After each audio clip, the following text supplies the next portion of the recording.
Welcome to another Animation Friday, and today I'm going to be briefly diving into the topic of storyboards and how they have been very significant for animation over the years.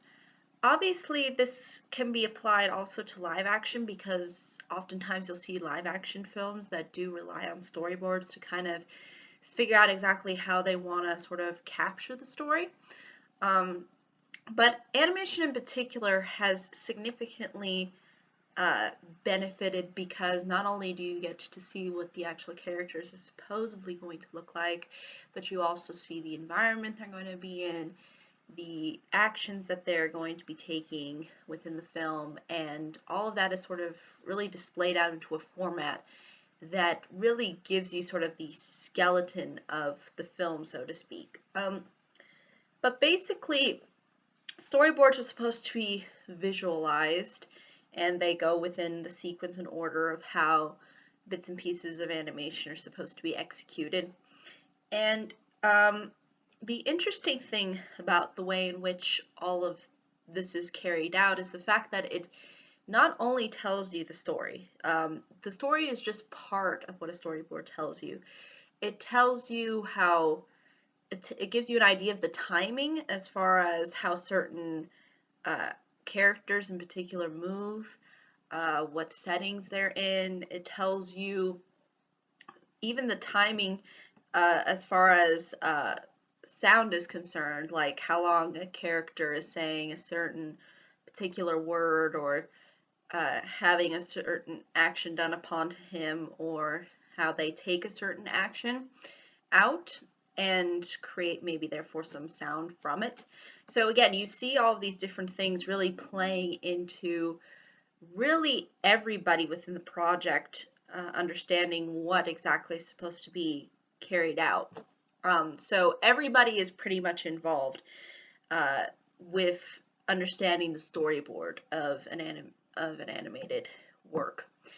So from the people who do the music, from the animators to the uh, director, all of that is all part and all plays a part in understanding the storyboard. And this is oftentimes too a place where there can be a lot of experimentation done. So there's a lot of suggestions that can be thrown here and there. Well, what if we did this? And what if we played this scene here?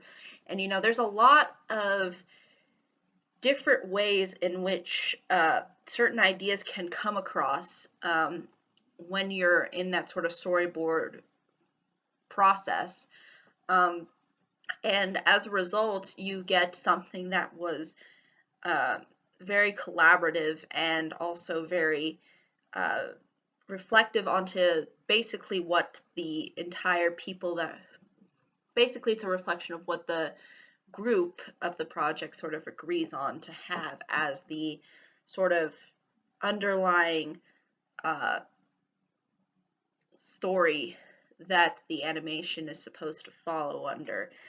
And um, the interesting thing that also should be noted as far as understanding storyboards is obviously within the past there was a heavy reliance sort of on pencil. Um, there wasn't that much, I think, involved with the color so much as the storyboards were more designed to just emphasize certain actions and certain scenes and how everything's sort of supposed to play out. Um, as technology progressed, we see storyboards that are uh, heavily relied upon by computers. So computers will basically have the files of all of the different parts of the story, sort of, and they'll be culminated there, and people will look into what the story is, how the story is being executed through that perspective, instead of drawing out every single little piece and then putting it sort of up on a continuum of images. So it does make it a lot more efficient in that sense, and people can sort of analyze it maybe a little bit more through each scene as opposed to having to look at the whole thing and how it plays out. So that's also, I think, something that's sort of important to know and understand with the whole storyboard making process. And really, the storyboard in and of itself is almost a script for the animation. Like how for live action films and also animated films as well, you have the sort of screenplay, but the storyboard, at least within the context of animation, really does give you a whole nother level of understanding the story, as opposed to just writing out what people say and the certain actions that they do. And again, this is, I think, a lot easier executed within animation, only because you have to create your characters from scratch. You have to develop everything pretty much out to the point to where everything is consistent, and you sort of understand the way in which certain scenes play out and how long they play out, what sounds involved, what music's involved, what's attached with every single little bits and piece of the pie, so to speak, of the storyboard. So that's in and of itself a whole nother dimension, and I think this is why, in particular, animation is so fascinating, is the fact that you take this idea and concept and you visualize it for the audience. And in doing so, you create your own characters, your own understanding of movement and action, as opposed to having, an actor and actress try to play things out the way that you want it to. Whereas with animation, you play with the character that you create and play it out in the way that you want it to in that respect. And that's why I think in particular storyboards are so useful for animators and for just animation in general, because you can just see the way in which certain points within the story are executed.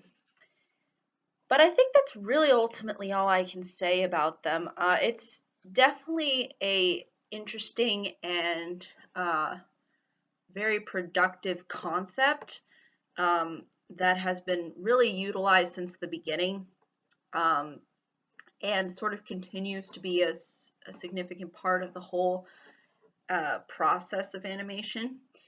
And it's great to see it kind of being transformed and used in different ways, considering the fact that we have computers now. But I think that's really all I can say about this topic in general. It's kind of one of those points of animation that is almost necessary in order for it to be fully realized, or at least the animated project to be fully realized. And without it, it sort of would be, I think, really difficult to really gander up in the minds of all of the people within the project to really understand, oh, okay, this is how we're supposed to really execute it, and this is how it's supposed to play out. Whereas with live action, again, there's not really a huge reliance on it, because you kind of set the stage for what you want certain backgrounds to look like, and you place your actors here and there, and then you sort of execute it live. Whereas with animation, you have to kind of go and make sure that everything's sort of precise with that one particular character, and then you sort of build upon that with whatever else is going on within the scene. And storyboards have really shown to be a great tool and will probably be used as long as animation's around. But I think, again, that's really ultimately all I can say, though. If there are any questions, comments, concerns, I'd be more than happy to answer them. Thank you so much for watching. I hope you all have a pleasant day, week, month, and year.